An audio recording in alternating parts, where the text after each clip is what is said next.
Hey there my fellow Indians, welcome to NewsHamster. After a long time we are doing a video and today we're going to talk about a very important topic. Well, several of Indian states are poll bound and the 2024 Lok Sabha elections are also nearing. So controversial debates and controversial topics are bound to happen. So a lot of media houses are inviting people to debate on a significant topic that's going to impact the 2024 elections, that is the Uniform Civil Code. So what precisely is Uniform Civil Code? Why is the Bharatiya Janata Party batting for this as one of their important poll promises? And what will be the pros and cons of the implementation of the Uniform Civil Code on the Indian subcontinent, the Indian social fabric, and several communities across the country? Stay tuned until the end of this video as we discuss all of these aspects. If you have not subscribed to NewsHamster, subscribe already. So let's answer the first question that we have at hand. What exactly is the Uniform Civil Code? Now observe the name carefully. It's a uniform code that will be applied to civil laws across the country. That's why the name Uniform Civil Code. So it's like a single legal framework, or to put into simple words, it's like one nation, one law concept coming into picture. Now in the Uniform Civil Code, all of the aspects related to family law, or perhaps in the civil law like marriage, succession, divorce, property, inheritance will all be codified. So what's the problem in that? The problem is in India currently today, we are following different personal laws and different communities follow different personal laws. For example, the Muslims follow the Muslim personal law, Hindus have their own set of laws, the Parsis have their own set of laws. So when it comes to family laws, when it comes to marriage, divorce and inheritance, there is no such codified law. Now let me give you some more context. Now, if you see that a crime happens, for example, a murder happens, theft happens, a rape happens, any person coming from any community will be punished in the same manner and will be subjected to fine or imprisonment in the same manner, irrespective of the caste, creed, gender, or whatever. Now, the same thing pretty much is also applied to the civil laws. Now, for example, the registration of property, the transfer of property, sale deed, agreement, all of this are also pretty much codified. But one aspect in India, the family law, is not codified. And that is where the Uniform Civil Code comes in, where all of the communities across the country, irrespective of their caste, creed, and gender, will follow a similar law. Perhaps there might be an exception to some of them. So this is the kind of idea that we have when it comes to the Uniform Civil Code. Now let's talk about three aspects. One is the historical aspect, second is the constitutional aspect, and finally the political aspect, and then we will go on to understand the pros and cons. Now we talk about the historical underpinnings of what the Uniform Civil Code entails. Let's go back to 1764 when Warren Hastings was the Governor General of India, and he went on to differentiate between the criminal and the civil laws in the country. This further went on to be codified and several debates happened. And if you cut straight to 1860s, where the Indian Penal Code was formed by a British lawyer named Thomas Babington Macaulay, and if you're wondering, that's the same kind of law that we follow today as well. So the IPC and the CRPC was formed way back in 1860s that we follow today. So the British went on to codify the criminal laws in the country, but as the debate went on in 1864, when they wanted to also codify the religious principles and the cultural principles, the British realized that there were so many sects and subsects and communities that they did not really want to interfere. And they said that let this be left at one side, let's try to possibly bring uniformity as much as possible. I mean, they could not possibly do it because India is such a diverse country. Now let's cut to the post-independence era, where the constitution makers sat down to decide what will be included and what not will be included. So the makers of the Indian Constitution, predominantly Jawaharlal Nehru and Ambedkar, decided that the Uniform Civil Code will not be a fundamental right, rather will be a directive principle of state policy. Now, for those of you who don't understand the difference, let me just tell you one particular thing. The DPSPs, or the Directive Principles of State Policy, are enshrined in the Part 4 of the Indian Constitution. Now, the difference between the fundamental rights and the DPSPs is pretty simple. If your fundamental right is violated, you can approach the courts for your rights to be restored. For example, if your right to equality is encroached, if your right to equal employment, right to freedom of speech and expression, right to life and personal liberty, if any of this is encroached, you can go to the courts and ensure that your rights are fulfilled. But the DPSPs are just guiding principles for the state to ensure that the right laws are made at the right time. For instance, the DPSP includes beef ban. Now you can see that a lot of people consume beef in India, and in fact India is one of the biggest exporters of beef. Second, the DPSPs also speak about reducing the inequality in wealth. But as you know, a very small amount of Indian population holds a large amount of Indian wealth. Again, DPSPs also speak about ban of intoxicants and alcohol. But you all know that alcohol is one of the biggest sources of revenue for the state. So DPSPs are very simple. They just act as a guiding light for the state to formulate policies. And that is why the DPSPs are not enforceable. But Nehru and Ambedkar were of the belief that India should ideally have the Uniform Civil Code, but they also understood the social fabric. As a result, they just modified the Hindu Act or the Hindu Bill or Hindu Code, where everything would be streamlined for them, so that the other communities also look at this and at one fine day accept it and codify their laws as well. But cut to today, nothing of this sort happened. So as of now, constitutionally, the Uniform Civil Code is mentioned in the Article 44 of the Directive Principles of State Policy under Part 4 of the Indian Constitution. Politically, what has happened today is that the Uniform Civil Code was one of the important promises or the poll promises made by the BJP apart from the abrogation of Article 370 and the Ram Mandir.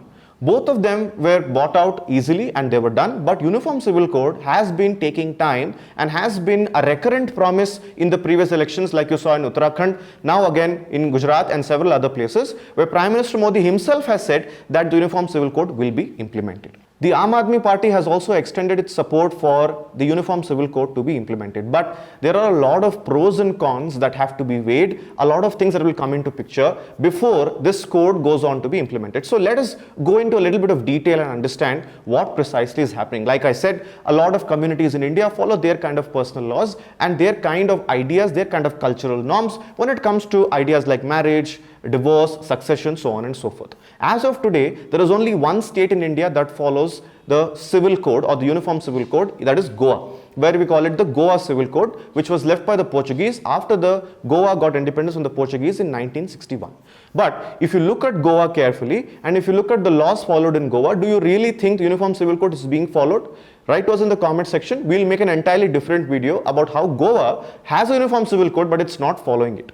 Now, primarily, let's talk about what are the advantages of bringing Uniform Civil Code in India. The first advantage is that India is currently going through a lot of ambiguity and a lot of confusion regarding personal laws. So when the Uniform Civil Code is brought in, it will bring out a uniform image and national integration of all the communities coming together. Second thing is, it will ensure gender equality and justice, where a lot of personal laws in India are skewed. They are misogynistic and favoring the men more than women. So when Uniform Civil Code is brought in, there will be gender equality and there will be gender justice. Third thing is, several laws are ambiguous. They are having multiple layers. So when the Uniform Civil Code is brought in, it will bring out more simplification of the laws and it will be followed in an easier sense. Last but not the least, there are several outdated practices that have been there in India. So when the Uniform Civil Code is brought in, we will look at modernization, civilization and growth of a country altogether. Now let's come to what are the disadvantages of Uniform Civil Code being implemented in India. Now, if you talk about the Uniform Civil Code, the community that comes into the forefront, or perhaps I could say the community that's being targeted, is the Muslim community.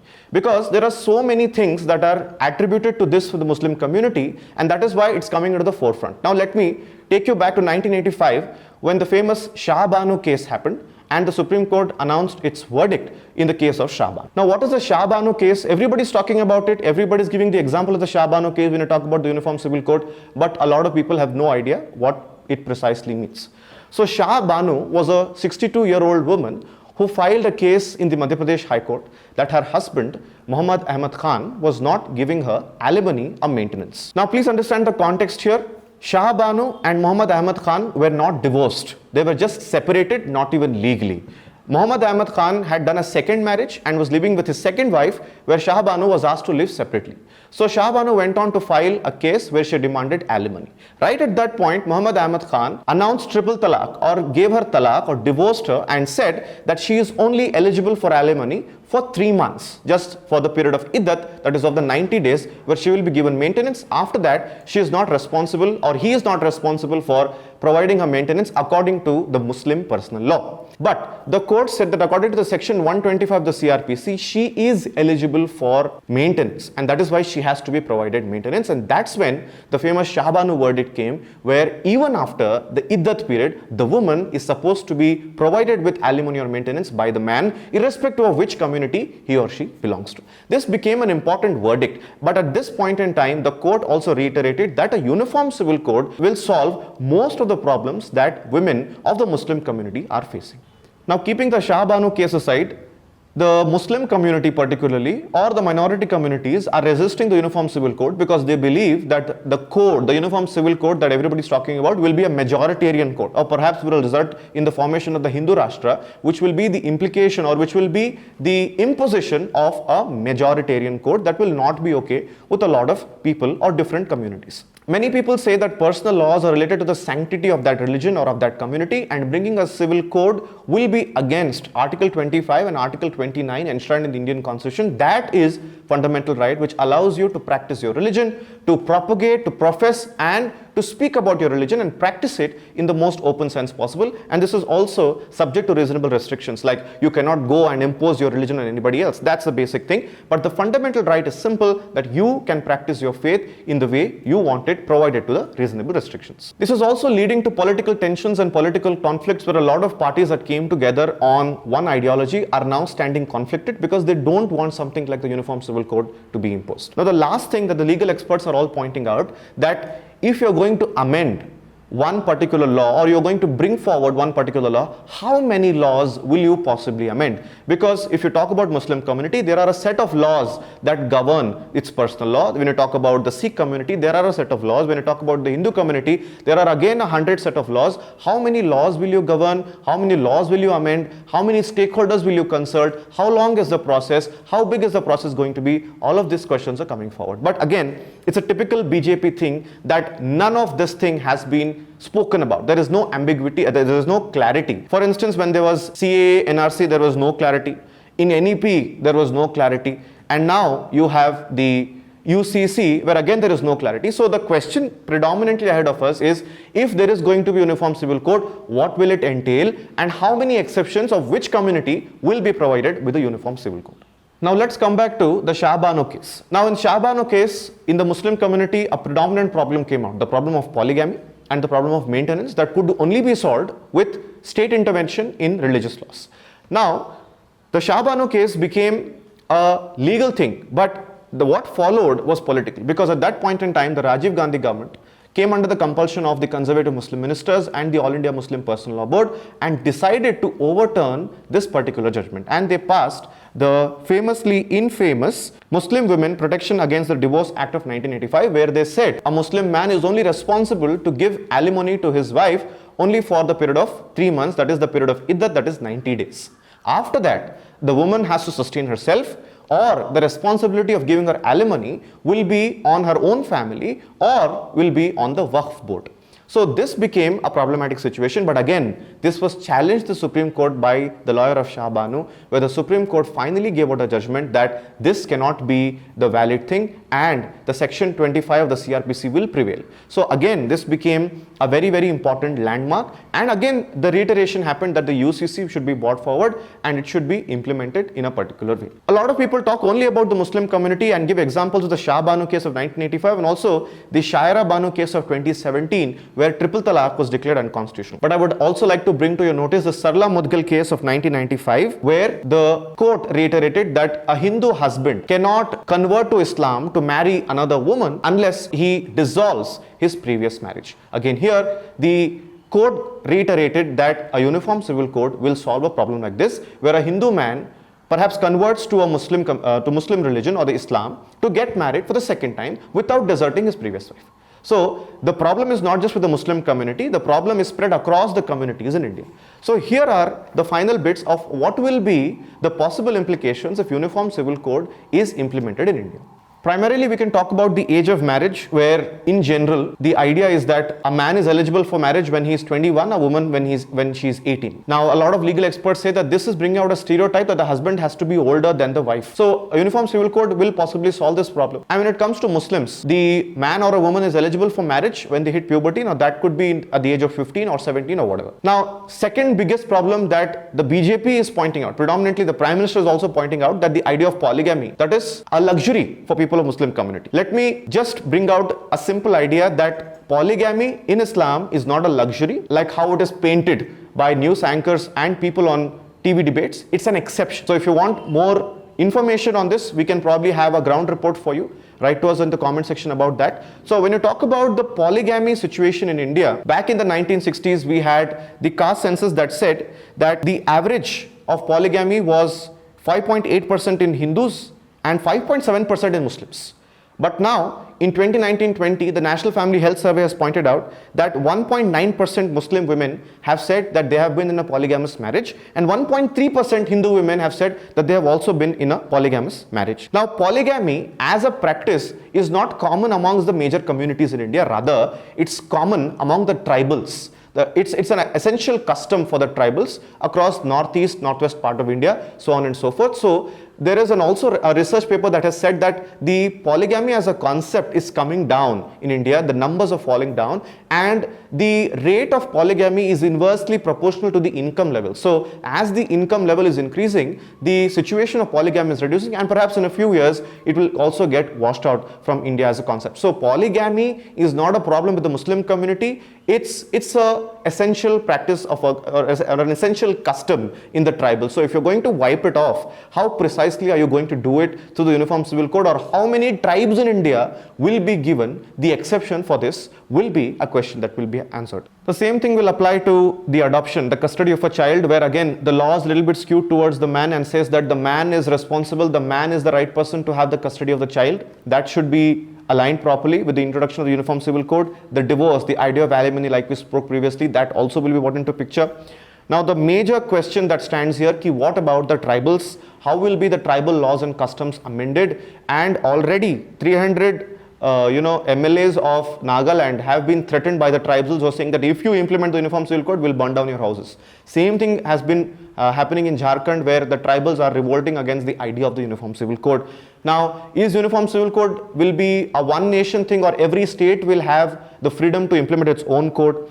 What about the Hindu undivided family concept, which is used by a lot of Hindu families to evade taxes? Will that be amended? Will that be let alone? And several of these things, even in Muslims, there is a Shia law, there is Sunni law, there are differences. Will that be brought into picture? All of these questions are coming forward.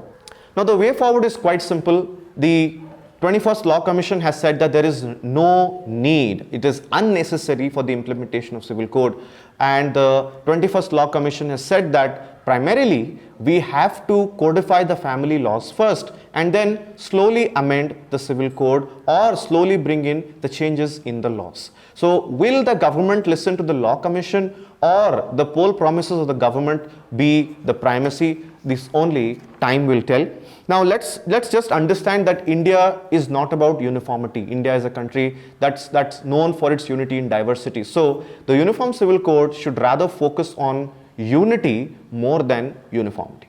With this, we end this video. It was a little too long. Then please bear with us, because the concept had to be spoken to you and you had to understand it clearly as informed citizens of the country. What did you feel about this? Write to us in the comment section. Thanks for watching.